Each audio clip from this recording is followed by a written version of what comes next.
semuanya, Assalamualaikum warahmatullahi wabarakatuh. Selamat pagi. Hari ini saya Dina Yuliana, delegasi dari Kecamatan Lembang, akan mempresentasikan apa itu stunting dan dampak-dampak stunting lainnya. Stunting mengidentifikasikan bahwa seorang anak gagal untuk berkembang. Hal ini tidak dapat diperbaiki. Biasanya terjadi pada anak malnutrisi kronis pada awal kehidupan mereka. Malnutrisi ini terjadi pada saat awal kandungan seorang ibu, yaitu nutrisinya yang buruk pada saat kehamilan. Akibatnya yaitu janin tidak mendapatkan nutrisi yang didapatkan untuk pertumbuhan dan perkembangannya. Salah satu penyebab stunting bagi anak yaitu menurunnya pertumbuhan otak, seperti IQ-nya rendah, sistem imunnya menurun, dan resiko lainnya yang lebih berbahaya. Dan yang lebih berbahaya lagi yaitu efek stunting akan berkelanjutan dari generasi selanjutnya ke generasi yang akan datang. Pada 2012, World Health Assembly mendukung target global stunting untuk menurunkan proporsi anak balita stunting pada tahun 2025 sebesar 40% dari angka 2012.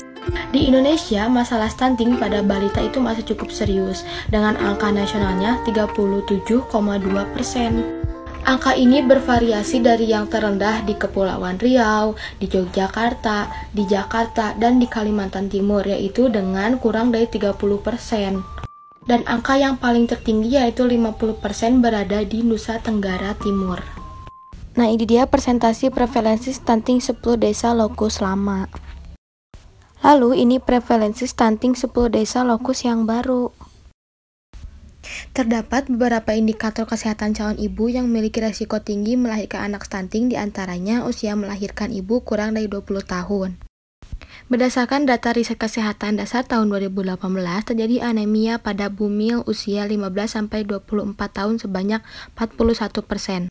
Sedangkan 35% kekurangan gizi kronis remaja putri usia 15-19 tahun dan pada usia 20-24 tahun sebanyak 23%.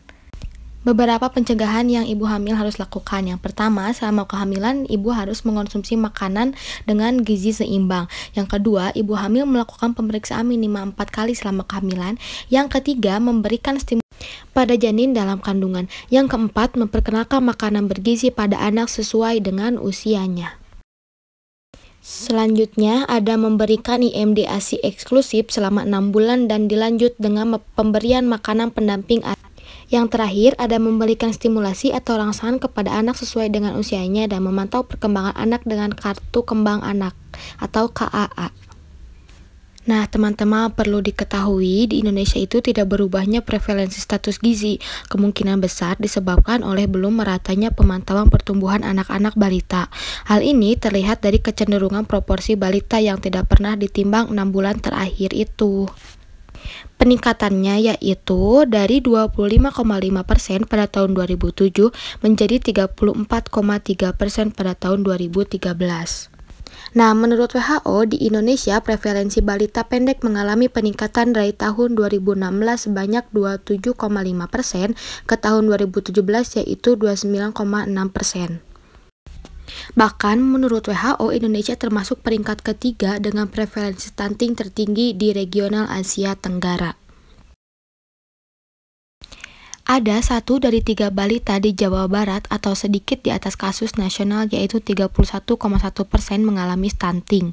Adapun yang menjadi lokus utama pencegahan stunting di Jawa Barat berdasarkan ProPN 2020, di antaranya di Kabupaten Bogor, Kabupaten Sukabumi, Cianjur, Kabupaten Bandung, Garut, Kabupaten Tasikmalaya, Kuningan, Kabupaten Cirebon, Sumedang, Indramayu, Subang, Karawang, Kabupaten Bandung Barat, Majalengka, Kabupaten Bekasi, Kota Depok, Kota Bandung, Ciamis, dan Purwakarta. Remaja memiliki kontribusi besar terhadap penurunan angka stunting, diantaranya dengan cara menunda usia perkawinan hingga 21 tahun bagi perempuan dan 25 tahun bagi laki-laki, dan mempraktikkan pola hidup gizi seimbang dalam kesehariannya.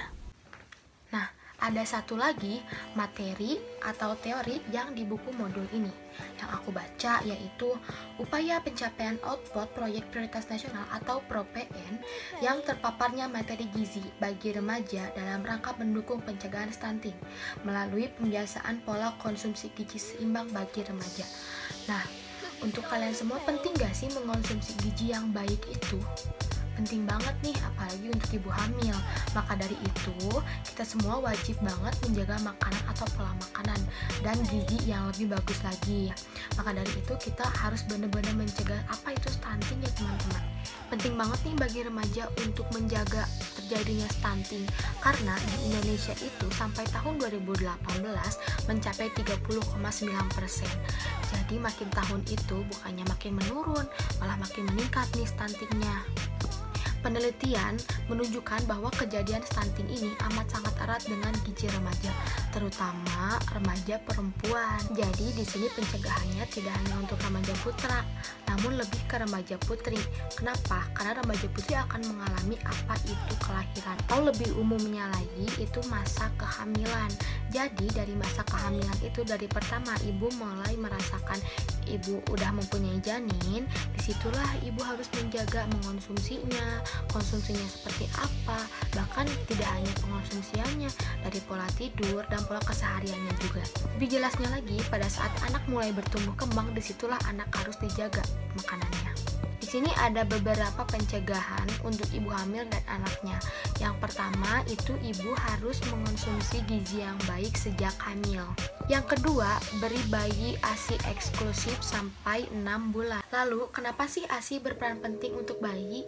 Karena ASI mempunyai zat gizi mikro dan makronya. Maka dari itu, ibu harus wajib memberikan ASI eksklusif selama 6 bulan. Didampingi ASI eksklusif dengan MPASI yang sehat. Lalu, terus memantau pertumbuhan perkembangan anak. Untuk mengetahui tumbuh kembang anak itu bisa dilakukan di posyandu dan juga di bidan mandiri. Maka dari itu, ibu wajib membawa buku KMS. Seperti apa sih buku KMS itu? Ini dia gambaran buku KMS-nya. Ini adalah berperan untuk mengetahui tumbuh kembang anak. Ini dia berperan penting untuk tumbuh kembang anak. Tumbuh kembang anak ini lebih baik atau bahkan buruk. Yang terakhir yaitu selalu menjaga kesehatan maupun di dalam diri atau di dalam rumah. Stunting tidak terjadi dengan sendirinya alias takdir Tuhan. Stunting atau tidaknya seorang anak ditentukan oleh pola asuh orang tua dan dukungan lingkungan sekitar. Proporsinya 30% pola asuh orang tua dan keluarga dan 70% dipengaruhi oleh peran lingkungan sekitar. Pola asuh orang tua dimulai dari pemahaman calon orang tua atau ibu dan ayah yang sedang merencanakan kehamilan. Mengapa demikian? Karena pemahaman calon orang tua mengenai gizi dalam tubuh calon ibu menentukan sebanyak 30% apakah anak akan mengalami stunting atau tidak. Pengetahuan tersebut dimulai dari pemeriksaan kesehatan calon ibu di fasilitas kesehatan, baik puskesmas maupun rumah sakit. Peran lingkungan berpengaruh sebanyak 70% terhadap stunting.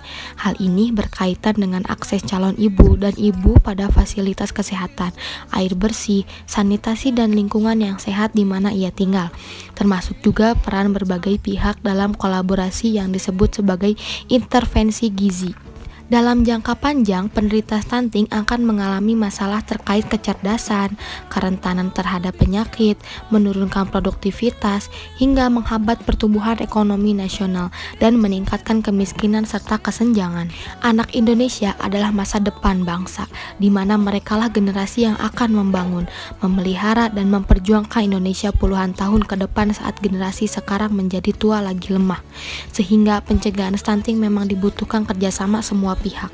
Oleh karena itu, sebelum memutuskan hamil, calon ibu harus memahami dulu hal-hal berikut ini yang berkaitan dengan gizi dan kesehatan lingkungan. Sebelum hamil, calon ibu wajib memeriksakan kesehatannya ke fasilitas kesehatan terdekat untuk melakukan pemeriksaan kesehatan dan konseling gizi. Pemeriksaan ini sebaiknya dilakukan bersama suami untuk mengetahui anjuran petugas kesehatan dan asupan gizi bagi pasangan usia subur atau PUS dan wanita usia subur atau WUS. Pemeriksaan ini dilakukan untuk memastikan bahwa rencana kehamilan misalnya tidak membahayakan kesehatan calon ibu berdasarkan usia, riwayat kesehatan seperti golongan darah, kadar hemoglobin, urin, dan lain-lain, termasuk juga gaya hidup calon ibu, apakah pernah menjadi peminum alkohol dan pengguna obat-obatan terlarang atau tidak. Nah, calon ibu juga wajib banget tuh tahu hal-hal apa saja yang harus dijalani selama masa kehamilan. Selain harus mendapat asupan gizi yang baik, juga harus rajin memeriksa kesehatan secara berkala. Nah, calon ibu harus mendapat asupan gizi seimbang agar mendapat nutrisi yang baik, sehingga tubuhnya siap berbagi nutrisi dengan janin.